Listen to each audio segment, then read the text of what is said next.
मांगतानी आचेरा पसारी हो, बुझी हमारो लाचारी। मांगतानी आचेरा पसारी हो, बुझी हमारो लाचारी। कैले बानी सावन के सोमारी हो, ऐनी तोहरे दुआरी। कैले बानी सावन के सोमारी हो, ऐनी तोहरे दुआरी।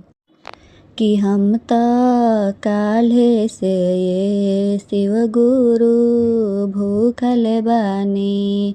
बोली काहे ले रउआ हमसे रूसल बानी।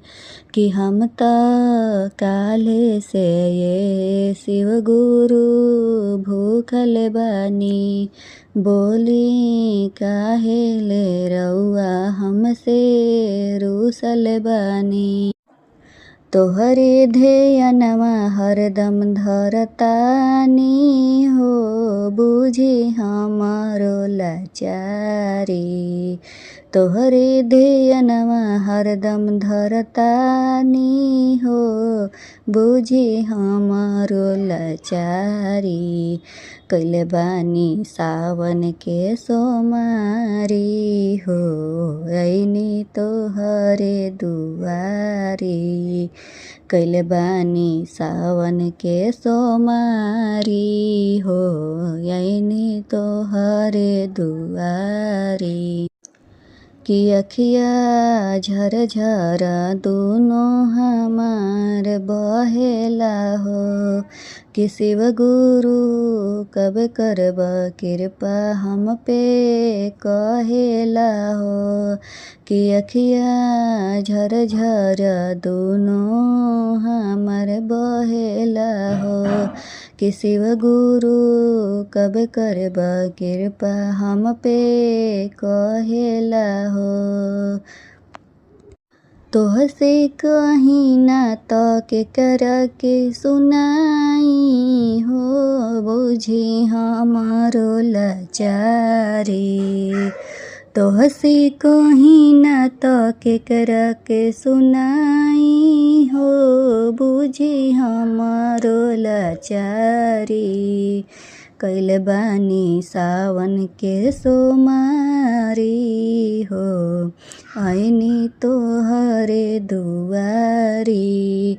कैले बानी सावन के सोमारी हो, ऐनी तोहरे दुआरी। कि जबले दाया तोहार शिव गुरु पाइब ना हो, तबले दुअर से तोहरा हम त जाइब ना हो। कि जबले दाया तोहार शिव गुरु पाइब ना हो, तबले दुआरा से तोहरा हम त जाइब ना हो। खोली अपना दया के केवाड़ी हो, बुझी हमारो लाचारी। खोली अपना दया के केवाड़ी हो, बुझी हमारो लाचारी। कैले बानी सावन के सोमारी हो, ऐनी तोहरे दुआरी। कैले बानी सावन के सोमारी हो, ऐनी तोहरे दुआरी।